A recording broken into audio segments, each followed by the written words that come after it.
You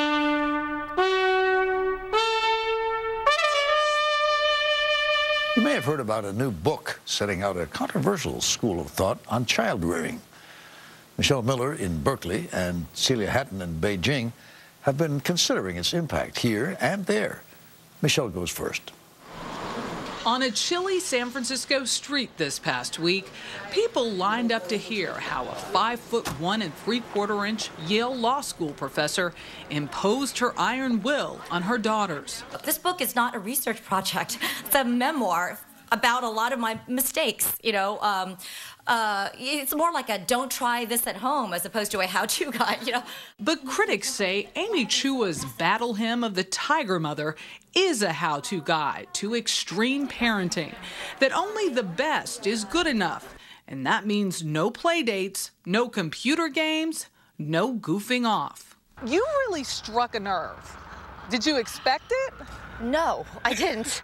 From the beginning. In the blogosphere, this daughter of Chinese immigrants is being called heartless and worse. Death threats? I've had a few. What's fueling this fury? Well, parents are anxious about the survival of their kids in this competitive world. They need to know the best way to get their kids on the path to success. Asians make up less than 5% of the U.S. population, but they dominate at elite universities. At Harvard, Asians are nearly 13% of students. At the University of California at Berkeley, 34% of students. But who's to say they all had tiger moms? These aren't techniques that work. University of California sociologist Christine Carter worries that when parents demand straight A's, kids learn the wrong lesson. They learn that failure is not ever okay. Knowing who you are, what you want, how to make a mistake, how to pick yourself up, those are all skills that lead to happiness and success in life. I'm not going to play anymore. Why should I? What did you say? All that achieving can be tough on kids. In the Joy Luck Club, Amy Tan described relentless piano lessons her mother forced her to take. I'm not your slave. This isn't China. You can't make me. Amy Chua is not retracting what she said, but some think she may have gone too far when she threatened to burn her daughter's stuffed animals and called them names. Is it okay to call your kids garbage? I think that's a little harsh. Some people would even say that's abusive. Nothing abusive. But, they may judge me harshly. That's one of the anxieties of parenting. We don't know. Writer and mother of four, Ayelet Waldman, took her own hits online after writing that she loved her husband more than she loved her kids. She says the furor over tiger moms reflects a basic maternal fear. As mothers today, we have this deep wellspring of anxiety that we're doing it wrong, that we're screwing up, that we're somehow preventing our children from succeeding. When we see China succeeding economically, when we see Asian American kids getting ahead in school, nervous parents wonder.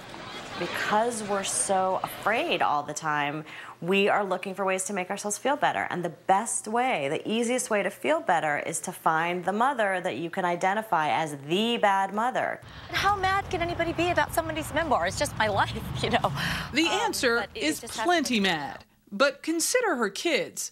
Two academically stellar girls. Of the anger raging over their mother's book, daughter Sophia writes, "I'm amazed that my mom turned our totally boring life into such a comedic, dramatic, and meaningful story." This is Celia Hatton in Beijing, where the Chinese mother doesn't fit the American stereotype.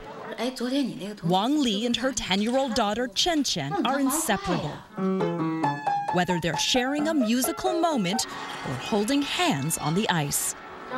Wang doesn't know much about Amy Chua's book, Battle Hymn of the Tiger Mother, nor the roar of controversy it's caused. But she's sure she doesn't fit Chua's ethnic typecast of an ambitious, domineering mom. Sometimes she doesn't like to study, or she tells me, I'm too tired. I will listen to her. And then after that, I will talk to her, and just like a friend. Amy Chua's book talks about Chinese mothers, but in a country of 1.3 billion people, it's tough to make any generalizations about how parents raise their children. Most Chinese families are only allowed one child under the country's strict family planning rules. The chance to raise a child just once and the pressure to get it right has led China to have its own fierce disputes over child rearing. Spoiled only children are a hot topic in China. Lax parenting has been blamed for a host of issues, from internet addiction to soaring child obesity. On the flip side, some pressure their children to succeed academically at any cost, since just a fraction of the country's children will land a spot in a top college.